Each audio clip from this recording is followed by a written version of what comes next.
आधे से ज्यादा पड़ा। ठीक है। हाँ बाबू हर्षवर्धन, मन में कोई सवाल हो तो डाल दो बाहर, ठीक है। रास्ते से आते हो किसी को देखा? नहीं देखा। आप रास्ते से जा रहे हो, अभी भी याद है आपको, भूल जाओ, ठीक है। और अपना क्लास समझ के बैठना। मैं आपका कौन हूँ? दोस्त। और आप दोस्त के साथ कैसे बातें करते हो? ऐसे बात करेंगे, ठीक है। मतलब समझ लेना, ठीक है। टीचर हूँ लेकिन अभी के लिए 1 घंटे के लिए दोस्त हूँ, ठीक है। बाद में भी दोस्ती रहेंगे। ये दोस्ती हम कौन है हो? 1 घंटे बाद छोड़ देंगे। अरे यार ठीक है। तो देखो सबसे पहले ग्रेविटेशन सुनते हैं, ठीक है ना। आज हम क्यों बैठे यहाँ पे पता है ना? क्यों नहीं दिख रहा है? दिख रहा है सबको? बातें नहीं करेंगे बीच में, ठीक है। तो ग्रेविटेशन शुरू करेंगे और खत्म कर देंगे। सभी लोग ध्यान देना, जिसको नहीं दिखता है उसमें पहले बोल देना मुझे नहीं दिख रहा, नहीं तो इधर बैठ जाओ। ग्रेविटेशन में सबसे पहले आज का क्लास कॉमेडी शो नहीं है, ठीक है। सो दैट आपको पूरा फीलिंग देना है अंदर से कि हमें पढ़ना है ग्रेविटेशन, ओके। सबसे पहले हम देखने वाले फोर्स को जीएफ, ठीक है ना, यानी कि ग्रेविटेशन फोर्स। इसके लिए जरूरी है सिर्फ 2 मासेस का होना, ठीक है ना। हमारी अर्थ कैसे बनी है? जेब के कारण। कैसे? बहुत सारे पार्टिकल पास आ रहे थे, जुड़ गए, समझ गए ना। किसके कारण? ग्रेविटेशन फोर्स के कारण। एक बड़ा सा गोला बन गया, उसे हम अपनी अर्थ बोलते हैं, ठीक है ना। तो मान लेते कि ऐसा एक मास है, एक और मास है, ये m1 है, ये m2 है। अभी आप बोलोगे सर आपने गोले क्यों निकाले? गोले पसंद है आपको? आपने ऐसा उबड़ दोबड़ क्यों नहीं निकाला? थोड़ा सा सवाल होना चाहिए। आपने ऐसा उबड़ दोबड़ क्यों नहीं निकाला 2 बॉडीज? क्योंकि इनका सेंटर ऑफ मास ढूंढना काफी कठिन है। आप नहीं बोल सकते कि इसका सेंटर ऑफ मास यहां है। सेंटर ऑफ मास यानी कि मास को बैलेंस करने वाला पॉइंट हो सकता है यहां हो, यहां हो, यहां, पता नहीं कहां है। तो इसीलिए हम जो पढ़ते हैं वो सिंपल आइडियल केसेस के लिए पढ़ते हैं। आइडियल केसेस यानी कि कैसी बॉडीज? एक तो यूनिफॉर्म बॉडी चाहिए और दूसरा स्पेरिकल के लिए पढ़ते हैं, स्पेरिकल या फिर पॉइंट ऑब्जेक्ट। पॉइंट यानी कि जैसे कि पॉइंट जैसा दिखना। और बड़ा सा स्फीयर आप दूर से देखोगे, तो कैसा दिखेगा? पॉइंट दिखेगा, बराबर है। तो इन दोनों मासेस के बीच में देखो, इसका सेंटर ढूंढना कितना इजी है। इसका सेंटर बराबर है, हम बोल सकते हैं यहां है, इसका सेंटर यहां है, ठीक है। और इनका जो सेंटर टू सेंटर डिस्टेंस है वो कितना है? d। कितना डिस्टेंस है? d डिस्टेंस है। कितना? d। अब इन दोनों में फोर्स लगेगा। ये मास इसे इधर खींचेगा, कौन सा मास? m1। किसे खींचेगा? m2 को, किधर? इधर। और m2 मास m1 को इधर खींचेगा, बराबर है। अब खींचते वक्त ये इसका फोर्स रहेगा 10 न्यूटन और इसका भी फोर्स रहेगा 10 न्यूटन। मतलब ये मास इसे ऐसे करके इधर जब खींचेगा ऐसे, तो कितने से खींचेगा? 10 न्यूटन से। और ये मास इसे जब खींचेगा इस तरफ, तो कितने से खींचेगा? 10 न्यूटन से।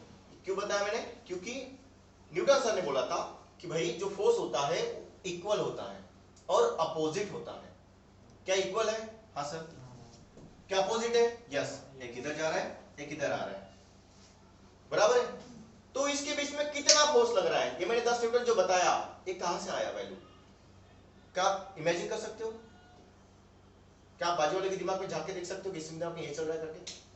तो आपने कैसे कैलकुलेट किया इन दोनों के बीच में इतना फोर्स लग रहा है? तो उन्होंने बोला कि एक हम फॉर्मूला बनाते हैं।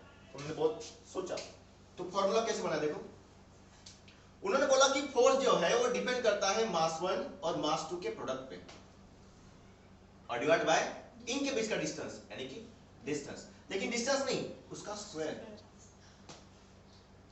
और हमें आदत होती है कि हमें एग्जैक्ट फोर्स चाहिए। कैसा? एग्जैक्ट। तो यहां पहले प्रोपोर्शनलिटी है, मतलब फोर्स डिपेंड करता है मास 1 और मास 2 के प्रोडक्ट के ऊपर। और फोर्स इनवर्सली डिपेंड करता है डिस्टेंस के स्क्वायर के ऊपर। ठीक है, तो हमें चाहिए एग्जैक्ट, ये सिर्फ डिपेंडेंसी है, तो एग्जैक्ट वैल्यू कैसे बनेगी, तो हम एग्जैक्ट के लिए बोलते हैं इक्वल, मतलब फोर्स की वैल्यू इसके बराबर होगी। बट यहाँ एक गड़बड़ थी, यहाँ कुछ ना कुछ गड़बड़ चल रही थी, और गड़बड़ उन्होंने बोला कि एक कांस्टेंट डाल दो तो गड़बड़ खत्म हो जाएगी। जैसे कि यहाँ 6 आंसर चाहिए आपको और आपके पास आ रहा है 3, तो आप यहाँ गड़बड़ ढूंढ रहे हो, वो 2 का गड़बड़ है, 2 3 6, तो जो गड़बड़ किसने कंप्लीट किया, जी ने। और जी को बोला जाता है यूनिवर्सल ग्रेविटेशनल कांस्टेंट, और ये कभी बदलता नहीं है, पूरे यूनिवर्स में सेम ही रहेगा, पूरे यूनिवर्स में सेम ही रहेगा। कौन, जी का वैल्यू, और वो कितना है 6.67 10 to the power -11 newton metre square per kilogram square. आपका दिमाग घूम गया होगा अभी, ये कहां से आया, ये यूनिट कहां से आया, ठीक है, तो निकालेंगे यूनिट।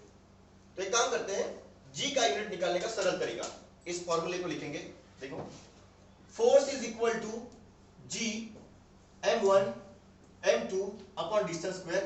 आपको निकालना है जी का यूनिट, तो जी को रखेंगे वहीं पे,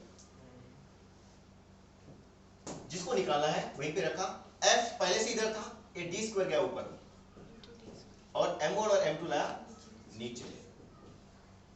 m1 और m2 कौन है, तो सर ये मासेस है, कौन है, मासेस, तो मास 1 को गिनेंगे किलोग्राम में, और मास 2 को गिनेंगे किलोग्राम में, फोर्स को गिनेंगे न्यूटन में, और डिस्टेंस को गिनेंगे मीटर में। तो डिस्टेंस का स्क्वायर है तो यूनिट का भी स्क्वायर, यानी कि मीटर का स्क्वायर। तो यहां पे ये होगा newton metre square KG KG KG square, तो यूनिट बन गया newton metre square per KG square. समझ गए, ठीक है। अभी हम इसका डायमेंशन पूछते हैं सवाल में, जब आपको ऑब्जेक्टिव आएगा तो इसका सीटी लेवल पे ऑब्जेक्टिव आ गया कि बताओ भाई डायमेंशन ऑफ जी क्या होगा, डायमेंशन ऑफ जी क्या होगा, यानी कि dimension of universal gravitation constant क्या होगा, तो आप कैसे निकालोगे, ध्यान दो, आप कैसे भी निकाल सकते हो, आपकी जैसी इच्छा। तो हम यहां से निकालेंगे फाइनल यूनिट से, तो एन माने न्यूटन, और न्यूटन किसका यूनिट होता है, फोर्स का, फोर्स का, किसका, फोर्स का, और फोर्स का डायमेंशन सबको पता है 112, m1 l1 t-2, ये फोर्स का डायमेंशन। फिर डिस्टेंस, डिस्टेंस क्या होता है, लेंथ, और लेंथ का पावर 2, यानी कि l2 divide by mass 1 mass 2, यानी कि मास 1 आएगा m1 और मास 2 आएगा अगेन m1, करेक्ट है। यहां से निकाला कैसे, देखो, फोर्स का होता है 112, m1 l1 t-2, डिस्टेंस का होता है l2, और m1 m2 का होता है मास 1 मास 1। तो पूरा क्या बनेगा, m1 पूरा क्या बनेगा, m1 क्या बनेगा, m1। अब ये जो है नीचे वो m1 m1 है, तो बनेगा m2, डायमेंशन m1 है और m2 m1 है, तो 1 + 1 2, और यहां आएगा l1, और यहां क्या है 2, तो +2, और ये क्या है t-2, तो पूरा डायमेंशन क्या बनेगा, g का डायमेंशन m1, ये ऊपर गया तो -2 बनेगा, तो g का डायमेंशन बनेगा m1, और ऊपर गया तो -2 l3, 1 + 2 3, और यहाँ आएगा t-2, तो फाइनली क्या बनेगा m-1 l3 t-2, ये हो गया डायमेंशन ऑफ g 132, पहला माइनस आखिरी माइनस, mlt कैसा हमने रखना है, mlt 132, पहला माइनस आखिरी माइनस 132, समझिए डायमेंशन कैसे निकाला, किसको डाउट है, डाउट डाउट डाउट डाउट इधर, पक्का पक्का, ठीक है, किसी टेंशन में तो नहीं हो, सब बराबर चल रहा है, ठीक है। तो डायमेंशन समझा आपको। तो फोर्स में अभी हम चेक करेंगे न्यूमेरिकल कैसे सॉल्व करना है। सबसे बड़ा प्रॉब्लम सभी के दिमाग में, न्यूमेरिकल को कैसे सॉल्व करें। ठीक है, तो इसको मिटा दो क्योंकि आपके पास सब लिखा हुआ है, जरूरत है नहीं। और ये तो है अपना साथी।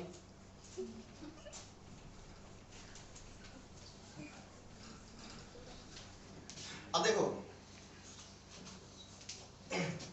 सर, कभी जी की वैल्यू बदल सकती है? जी की वैल्यू बदल सकती है, फिक्स है। कितना है? ठीक है, ओके। मास 1 और मास 2 बदल सकते हैं। सोचो कि आपको मास 1 इतना दिया, मास 2 इतना दिया और डिस्टेंस जो है वो इतना दिया 2 मीटर। बोला कि भाई फोर्स निकालो, निकालोगे? और निकालोगे फोर्स कैसे निकालोगे? सिंपल, आप क्या बोलोगे? सर हमारे पास कोई फॉर्मूला है, फॉर्मूला डाल देंगे यहाँ पे। Force is equal to G m1 m2 upon distance square. सबको पता है फोर्स का फॉर्मूला? सिंपल, मास 1 की वैल्यू 10 है तो यहाँ डालेंगे 10, मास 2 की वैल्यू 10 और अपॉन डिस्टेंस का स्क्वायर 20। अच्छा 20 है, सही पकड़े 20। और ये डिस्टेंस कितना है?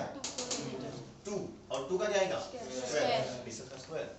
और यहाँ क्या डालेंगे? जी का वैल्यू वो कितना होता है? 6.67 10 टू द पावर -11 और ये हो गया फोर्स। तो 10 into 20 कितना होता है? 200 और 2 का स्क्वायर 4 और ये देगा 6.67 10 टू द पावर -11। अगर मैं इसको डिवाइड करूं 4 से तो यहाँ आएगा 50। कितना आएगा? 50 और यहाँ 6.67। मैंने आपको एक पढ़ाया था चीज, 6.67 को बोलना है 20/3। क्या फिर आप 6.67 से कर सकते हो, कोई प्रॉब्लम नहीं, करो। चलो 6.67 और यहाँ आएगा 10 टू द पावर -11।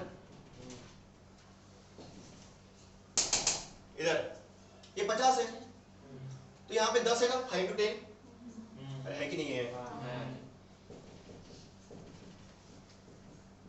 इस 10 से ये बन जाएगा 66.7 और यहाँ आएंगे मल्टीप्लाई में 5 10 टू द पावर -11।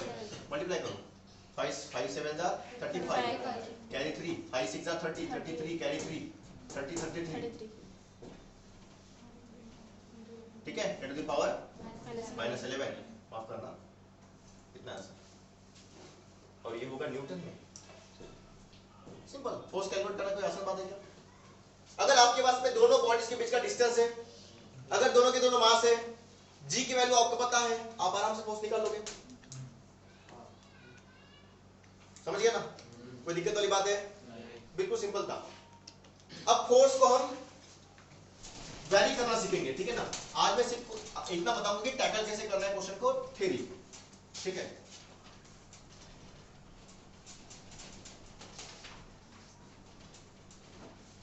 अब इधर force is equal to G mass 1 mass 2 upon distance square. मैं किसी को सवाल पूछने वाला हूं नहीं, क्योंकि मुझे पता है मैंने अगर आपको सवाल पूछा तो आपके दिमाग में वही सवाल घूमते रहेगा कि सर मुझे तो पूछते हैं, और उस चक्कर में आप लोग भूल जाओगे कि यहाँ ध्यान देना है। तो ठीक है ना, जिनकी नजर तिरछी जा रही है उनको सीधा देखना है, सभी की नजर सीधी। ठीक है ना?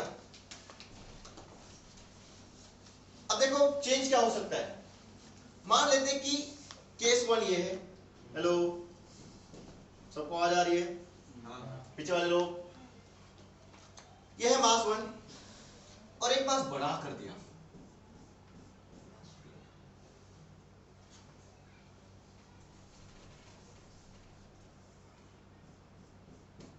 ये m1 मास है, m2 मास है, इनके बीच का centre to centre distance d है। अब केस 2 में क्या किया? देखो इधर m1 मास को उतना ही रखा, लेकिन m2 मास को डबल किया, m2 को डबल किया, सो ट्वाइस m2 डबल किया। ठीक है ना? कितना किया? डबल। तो सोचो कि इसका मास m1 ना होके m है और इसका मास m2 ना होके m है। इसका मास m1 ना होके m है और अभी कितना मास किया? डबल, पहले के डबल। तो अभी फोर्स में क्या बदलाव होगा? पहले इनके बीच में जो फोर्स लग रही थी वो F है। कितना फोर्स लग रहा था? F कितना फोर्स लग रहा था F। तो अभी इनके बीच में फोर्स कितना होगा, फोर्स की वैल्यू निकालिए, नया फोर्स। तो कैसे निकालोगे, आप क्या बोलोगे सर पहले इसका फोर्स कितना है बता दो। तो force F is equal to G M1 M2 upon distance square, और इसकी वैल्यू कितनी थी F, ये थी ओल्ड की वैल्यू पहला। अब केस 2 में क्या हो रहा है, फोर्स 2 का G M1 कितना है M, M2 कितना है ट्वाइस M, और डिवाइड बाय डिस्टेंस स्क्वायर, और डिस्टेंस कितना है उतना का उतना ही है, ठीक है। अब देखो फॉर्मूला क्या बनेगा, G M1 यानी कि M, M2 यानी कि 2M, तो 2 सामने आएगा अपॉन डिस्टेंस स्क्वायर। यहां पे देखो, यहां पे फोर्स क्या लग रही थी, force is equal to mass 1 कितना है M है, मास 2 कितना है M2, डिस्टेंस स्क्वायर G1 नहीं आएगा, माफ करना, G तो G होता है। तो अगर आप देखोगे ये नई फोर्स है केस 2 वाली, ये आपको दिख रहा है क्या सेम टू सेम इधर, G M M upon D square, उसको क्या बोला F, तो कितना हुआ ट्वाइस है। मतलब मास बढ़ाने से फोर्स बढ़ी, और मास डबल किया तो फोर्स डबल हुई, समझ में, मास डबल किया तो फोर्स डबल हुई। मान लेते कि अभी डिस्टेंस की बात करते हैं, देखो मास बढ़ाने से फोर्स बढ़ी क्योंकि वो डायरेक्टली प्रोपोर्शनल है। मतलब हमने एक आपको बात कही थी कि आम, कहानी पढ़ाई थी, आम के पेड़ और नीचे में बंदर जो आम खाते हैं, ठीक है। तो ये डायरेक्टली प्रोपोर्शनल, आम जो है आम के पेड़ के साथ है, आम की पेड़ों की संख्या बढ़ाओ तो आम बढ़ते हैं, मतलब न्यूमरेटर को बढ़ाए तो आंसर बढ़ेगा, मतलब आपका मास बढ़ गया तो फोर्स बढ़ेगी, तो आपका फोर्स बढ़ गया, डबल हो गया पहले से, किसके कारण, सिर्फ मास को बदलने से। आम के पेड़ बढ़े तो आम बढ़े। अब हम डिस्टेंस की बात करते हैं, सोचो कि पहले डिस्टेंस D था, अब जो नया सिस्टम है केस 2 में बदलाव करते हैं, मास उतना का उतना ही है, मास उतना का उतना ही है, लेकिन जो डिस्टेंस था वो आधा किया, यानी कि डिवाइड 2 किया। ये केस 1 है, मास M था, यहां पर भी M ही है, मास M था, यहां पर भी M ही है, लेकिन जो डिस्टेंस है वो कितना हुआ, D था पहले, अभी कितना किया, कितना डिस्टेंस किया, आधा, यानी कि D बाय 2। तो फोर्स कितना होगा, देखो इधर पहले का फोर्स कितना है, F is equal to G mass 1 यानी कि M, मास 2 यानी कि M, और डिस्टेंस का स्क्वायर। अब नया कितना होगा, देखो ये था ओल्ड, अब फोर्स न्यू कितना होगा, G मास 1 यानी कि M, मास 2 उतना ही है, लेकिन डिस्टेंस कितना हुआ D bye 2, G mass 1 mass 2 upon D का स्क्वायर D स्क्वायर, 2 का स्क्वायर 4, और 4 गया ऊपर, तो 4 जब ऊपर जाएगा तो यहां बचेगा G M M upon D square. अरे ये तो ओल्ड फोर्स है, मतलब 4 टाइम्स ऑफ फोर्स ओल्ड, जो न्यू फोर्स है वो कितना हुआ, 4 गुना हुआ, किसके, पुराने फोर्स के। कैसे, हमने बॉल को पास में लाया था, डिस्टेंस पहले D था, अभी आधा कर दिया, तो डिस्टेंस कम करने से फोर्स बढ़ता है, तो हमने देखा डिस्टेंस कम करने से फोर्स बढ़ता है। अभी आप डिस्टेंस को बढ़ा के देखो तो फोर्स घटेगा, आप कैलकुलेट करके देख सकते हो इसी मेथड से। तो हमने चीजें सीखी, न्यूमेरिकल कैसे सॉल्व करने हैं। तो पहली, मास बढ़ा तो फोर्स भी बढ़ा, दूसरा मास घटा तो सॉरी हाँ बराबर है, मास घटा तो फोर्स घटेगा डिस्टेंस के साथ, डिस्टेंस कम किया देखो तो फोर्स बढ़ा, 4 गुना पुराना फोर्स, लेकिन डिस्टेंस अगर बढ़ाओगे तो फोर्स घटेगा, करेक्ट है ना, फोर्स घटेगा, दिमाग में गया क्या।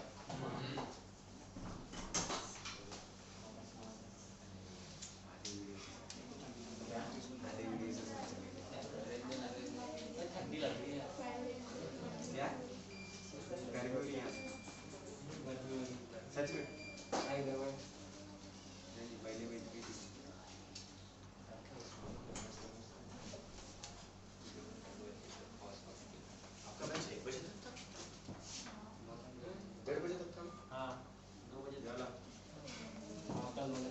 ठीक है, समझ गया? ओके, फोर्स हो गया।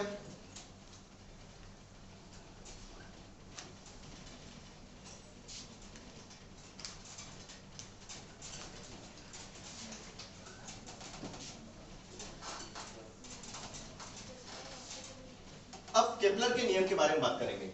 अब केपलर के नियम 3 हैं, लेकिन 3 में से हमें एक ही काम का है, वो कौन सा है? T square proportional to R cube, क्योंकि इसी के ऊपर न्यूमेरिकल बनते हैं। आप अपनी दोगे या फिर कुछ जेई दोगे तो ये टॉपिक है, बाकी कोई है नहीं इसमें। तो simple, T square proportional to R cube, T यानी कि टाइम पीरियड, क्या होता है? टाइम पीरियड, और आर यानी कि distance, distance, centre to centre distance, ठीक है ना, सेंटर टू सेंटर डिस्टेंस, या फिर बोलो कि रेडियस है, mean radius, correct, mean radius. अब यहां सन होता है और यहां घूमेगा पहला प्लैनेट, प्लैनेट 1। अब सोचो कि उसने बोला कि प्लैनेट 1 की जो दूरी है वो है r, और इसके लिए टाइम लगने वाला है t। अब सेकंड केस में क्या हुआ? प्लैनेट दूर गया, यही प्लैनेट दूर गया, और यहां है वही प्लैनेट ले लो, फिर प्लैनेट 2 कर दो, प्लैनेट 2, उसका डिस्टेंस कितना है? तो मैं कहूंगा r2, यहां से यहां तक, ये r1 टाइम 1, r2 इसके लिए टाइम 2। तो रिलेशन कैसे बनाना है? सिंपल, इस फॉर्मूले से। तो जब टाइम 1 है, time 1 proportional to r1 cube, ये हो गया पहली केस के लिए। अब दूसरी केस के लिए क्या होगा? Time 2 square proportional to r2 cube, ठीक है ना? अब देखो ये इक्वेशन 1 है, ये इक्वेशन 2 है, समझ गए? ये इक्वेशन 1 है, इक्वेशन 2 है। t1 square proportional to r1 cube, ये इक्वेशन बना है इससे, सिंपल। और किसके लिए था? प्लैनेट 1 के लिए। अब प्लैनेट 2 जो दूर था, तो जब दूर जाएगा तो टाइम भी लगेगा घूमने के लिए, तो टाइम पीरियड बदल जाएगा। कुछ कुछ दिन है जो कुछ कुछ प्लैनेट्स है जिनको 65 डेज लगते हैं सिर्फ एक रिवॉल्यूशन के लिए, हमारी अर्थ के लिए 365 डेज लगते हैं। तो हमारी अर्थ जो है सन से वो दूर है, इसलिए घूमने के लिए ज्यादा टाइम लगता है। यहाँ पे मर्क्यूरी बहुत पास में है तो उसको कम दिन लगते हैं। तो यहाँ अगर हमें हमारे पास ऐसे दो इक्वेशन बन गए, यह है प्लैनेट 1 के लिए, यह है प्लैनेट 2 के लिए, आपको निकालना है टाइम 2। आपको टाइम 1 गिवन है, कुछ समय आपको टाइम रेडियस 1 गिवन है, आपको टाइम 2 निकालना है, और ये गिवन रहेगा। तो आप कैसे करोगे? तो आप बोलोगे सर 2/1 कर दो, तो क्या बनेगा? t2 स्क्वायर, और यहाँ पे आएगा r2 क्यूब, और डिवाइड में क्या आएगा? 1, यानी कि t1 स्क्वायर, और यहाँ क्या आएगा? r1 क्यूब, और यहाँ आएगा इक्वल, ठीक है? क्योंकि टाइम किसके ऊपर डिपेंड है? सिर्फ r के ऊपर। तो हमने रिलेशन बनाया। अब यहाँ पे t2 है, तो t2 यहाँ पे स्क्वायर है, तो स्क्वायर रखेंगे, इज इक्वल टू, ये कंबाइन कर दो इसको, क्यूब क्यूब, r2/r1, यहाँ आएगा क्यूब, और ये t1 स्क्वायर उधर गया, t1 स्क्वायर उधर गया। तो आपने क्या निकाला यहाँ पे? टाइम 2। क्या निकाला? टाइम 2। किसका है वो? सेकंड प्लैनेट का घूमने वाला टाइम। और ये क्या है? r2/r1, यानी कि r2 क्या है? सेकंड प्लैनेट का डिस्टेंस, और ये क्या है? r1 पहले प्लैनेट का डिस्टेंस, कहां से? s से, यानी कि रेडियस, और t1 स्क्वायर जो यहां था नीचे, यहां मल्टीप्लाई में लेकर गए। लेकिन आपको t2 का स्क्वायर नहीं निकालना है, तो आपको निकालना है t2। तो आप क्या करोगे? आप सिंपल बोलोगे स्क्वायर रूट ले लेता हूं, तो इधर का जो स्क्वायर है वो क्या होगा? इधर जाके बन जाएगा अंडर रूट, यहाँ आएगा r2/r1, उसका है पावर 3, और यहाँ आएगा t1 स्क्वायर, और ये स्क्वायर है स्क्वायर कैंसिल हो जाएगा, लेकिन इसके ऊपर बचेगा अभी भी। तो आपको मिलेगा t2 is equal to r2/r1, उसका पावर 3, और वो है अंडर रूट में, क्योंकि वो बाहर नहीं निकला, लेकिन t1 निकल गया बाहर, t1 बराबर है। अगर आपको सवाल आया कि भाई t2 निकालो, तो निकल जाएगा t2 इससे। तो आपको बस शिफ्टिंग करना आना चाहिए। क्या शिफ्टिंग कर रहे हो आप? इधर से आपको निकालना क्या है? सर हमको तो अभी t2 निकालना था, तो t2 को एक तरफ रखें, बाकी सभी चीजें दूसरी तरफ। अभी आपको सोचो कि R1 निकालना है, क्या निकालना है? R1, और आपको ये तीनों चीजें गिवन है, ये और ये। तो आप क्या करोगे, इस R1 क्यूब को इधर लाओगे ऊपर और बाकी सब शिफ्ट कर दोगे उधर, और आप अपनी अपनी जगह पे अपने अपने वैल्यू पुट करोगे तो आपको आंसर मिल जाएगा। तो बस आपको वैल्यू पता होनी चाहिए, तब जाके आप आंसर निकाल सकते हो आराम से। बराबर है? अरे हाँ आप लोग, ठीक है, ओके।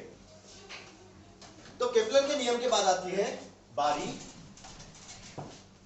ठीक है, इसको लिखना नहीं है क्योंकि आपके पास सब कुछ नोटेड है, बस आप अभी सिंपल यहां सुनो, जो मैं बोल रहा हूं वो सब सुनो।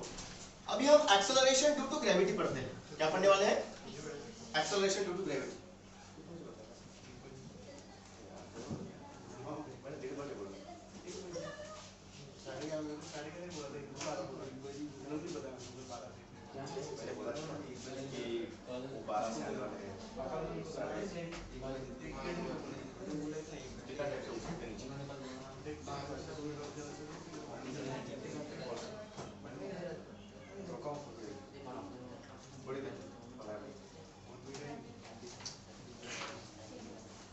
हाँ, next topic, acceleration due to gravity.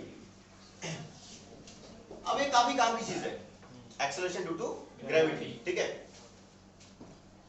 मान लेते हैं कि हमारे पास एक अर्थ है, ठीक है। अर्थ के पहले आपको समझाता हूं एक्सेलरेशन होता क्या है, ठीक है। तो एक मास है जिसके ऊपर आपने फोर्स लगाया F, ठीक है। जैसे कि मैं वैभव सर, मेरे ऊपर किसी ने फोर्स लगाया, तो किस में बदलाव होगा? मेरे में। मैं क्या करूंगा? धीरे धीरे आगे बढ़ते जाऊंगा, है ना, मैं बढ़ूंगा आगे। तो आपने वहां से देखा, आप सभी ने देखा कि मेरे ऊपर फोर्स लगे पीछे से खचाक, और मैं आगे बढ़ने लगा, तो मेरी वेलोसिटी में बदलाव आया। किसकी? मेरी वेलोसिटी में। तो वेलोसिटी में बदलाव आना यानी कि एक्सेलरेशन। वेलोसिटी चेंज होना यानी कि एक्सेलरेशन है। तो मेरी वेलोसिटी चेंज हुई, मैं आगे बढ़ने लगा, पहले मैं 0 पे था, अभी मैं आगे बढ़ रहा हूं, तो मेरी वेलोसिटी में बदलाव आएगा। तो सिंपल, एक्सेलरेशन मुझ में हुआ, किसके कारण? इस फोर्स के कारण। तो अगर मेरा एक्सेलरेशन निकालना है तो हमने पढ़ा था फोर्स किसके ऊपर लगी? इस मास के ऊपर, into acceleration. Force is equal to mass into acceleration. आपको निकालना है एक्सेलरेशन, तो क्या बनेगा? फोर्स डिवाइडेड बाय मास, ठीक है। तो एक्सेलरेशन क्या है? फोर्स कितनी लगी और किसके ऊपर लगी? किसके ऊपर लगी? तो ये जो मास है, ये मास कौन सा है? जिसके ऊपर फोर्स लगी। जिसके ऊपर फोर्स लगी उसी का एक्सेलरेशन है। जिसके ऊपर फोर्स लगी उसी का एक्सेलरेशन है। अब सेम केस यहां करेंगे। मान लेते हैं ये अर्थ है जिसका मास कैपिटल M है, और यहां एक स्मॉल ऑब्जेक्ट है स्मॉल m, और इसका सेंटर टू सेंटर जो डिस्टेंस है वो है r। हम क्या ले रहे हैं? रेडियस नहीं ले रहे, हम ले रहे दोनों बॉडीज के सेंटर टू सेंटर वाला डिस्टेंस, वो है r। अब r क्यों आया? क्योंकि आप सरफेस पे हो, और सरफेस कैसा है? स्फेरिकल है। स्फीयर का क्या होता है? सेंटर, और सेंटर से रेडियस होगा कुछ ना कुछ, इसलिए हमने डिस्टेंस जो लिया वो r लिया। अब फोर्स कितना लगा? आपको फोर्स कैलकुलेट करना आता है। आप क्या बोलोगे? सर इन दोनों में फोर्स कितना है? तो G मास में यानी कि कैपिटल M, मास टू यानी कि स्मॉल m, और दोनों के बीच का डिस्टेंस r स्क्वायर।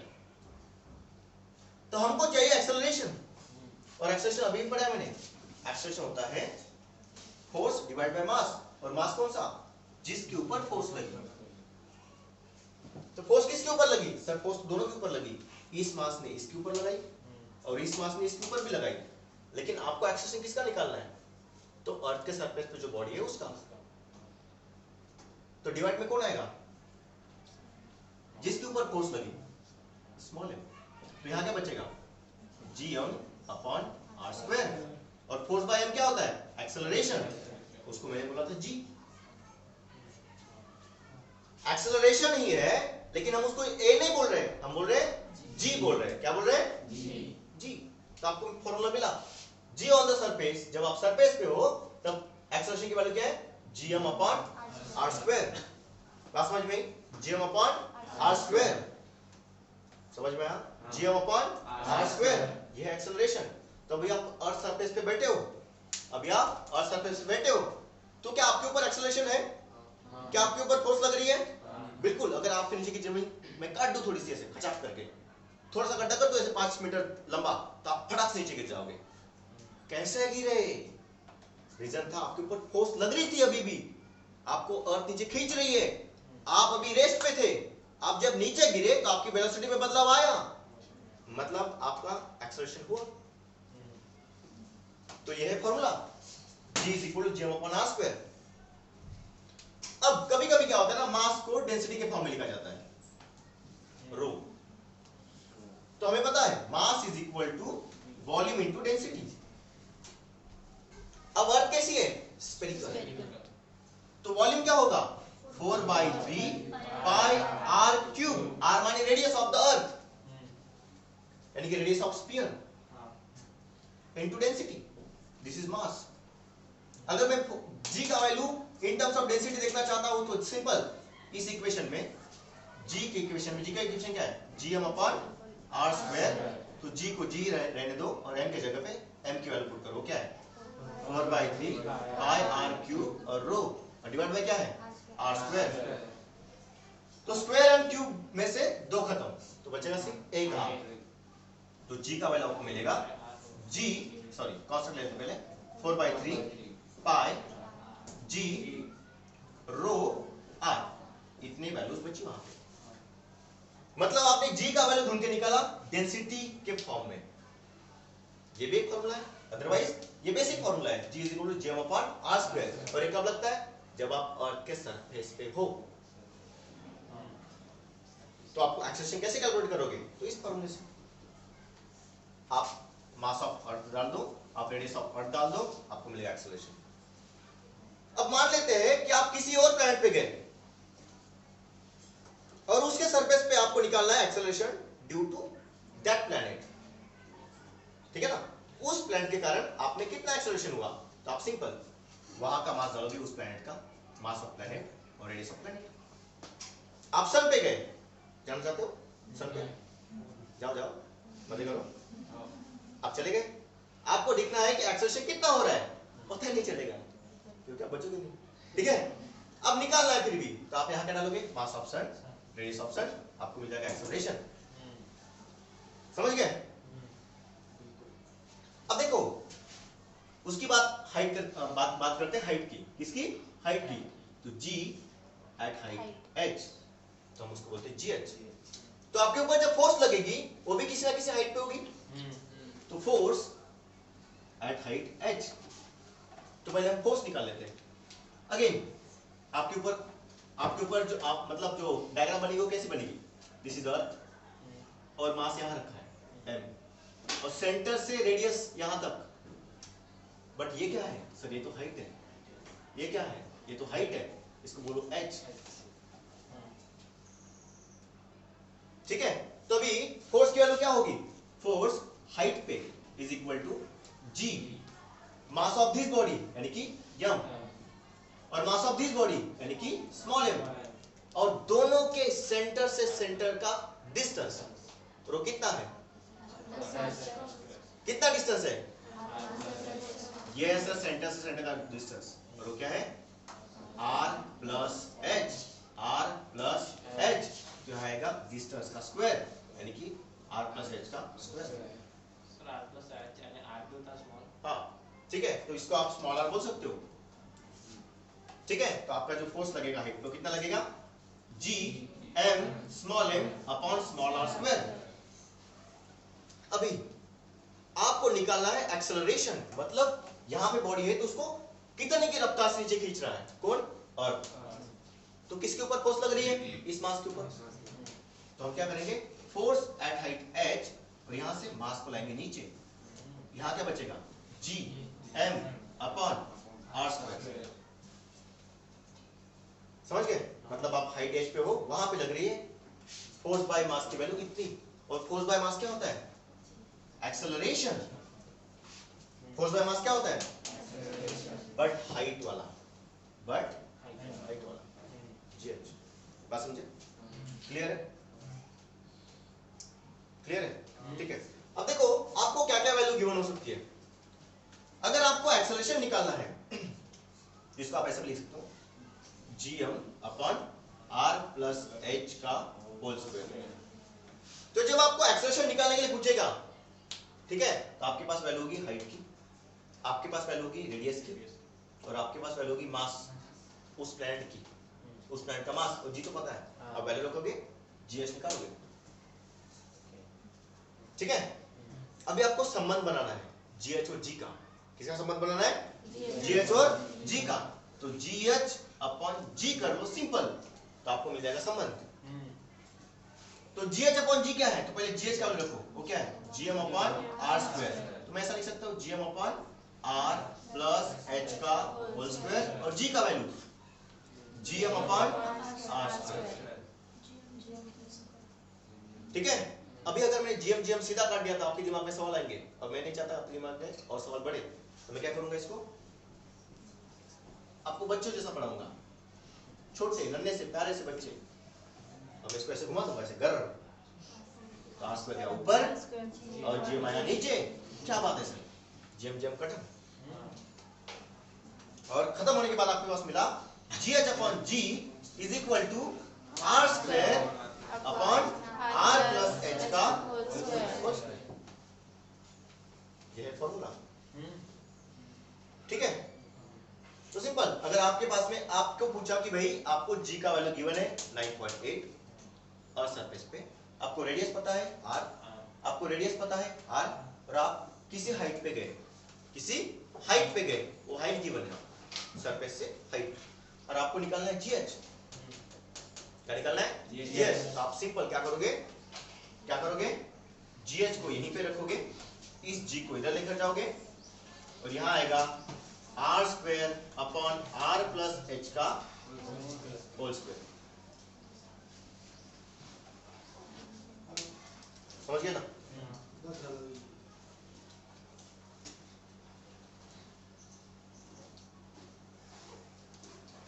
एक और फॉर्मूला बनाया था मैंने, अगर आपको याद होगा तो, G H upon G is equal to 1 minus 2h upon R. और एक कब यूज करना है? जब आपकी हाइट बहुत बहुत छोटी हो रेडियस से। जब आपकी हाइट बहुत छोटी हो, यानी कि आप 10 किलोमीटर पे हो, आप 20 किलोमीटर पे हो, आप 5 मीटर पे हो, ऐसा डिस्टेंस। समझिए? अगर आप बहुत दूर हो अर्थ से, जैसे कि रेडियस ऑफ अर्थ कितनी है? 6400 किलोमीटर। आप 6400 किलोमीटर दूर हो सरफेस से, आप उसके डबल दूर हो 12800, आप ट्रिपल दूर हो, आप 35000 किलोमीटर दूर हो, तो कौन सा फॉर्मूला यूज करने का? ये, फॉर एनी हाइट। बट अगर हाइट आपकी छोटी है, बहुत छोटी है हाइट, तो आप कौन सा फॉर्मूला यूज करोगे? ये वाला 1 माइनस 2h अपॉन r। समझेगा? 1:10 हुआ है, तो मैं सोच के आता हूँ 1:30 बजे तक। मिस क्या होते हैं, अंडरस्टैंडिंग हो गया। क्या बोला था? मैंने आपको 1:30 बोला था क्या? ठीक है, कोई बात नहीं। तो मैं आपके लिए हाजिर हूँ। तो नेक्स्ट क्लास में करते हैं रिवीजन, चाहिए? और मैं आपको सिखाऊंगा नेक्स्ट क्लास में कैसे टैकल करना है नीट के क्वेश्चन। ठीक है, अगली क्लास यानी कि कल दोपहर में चलेगा?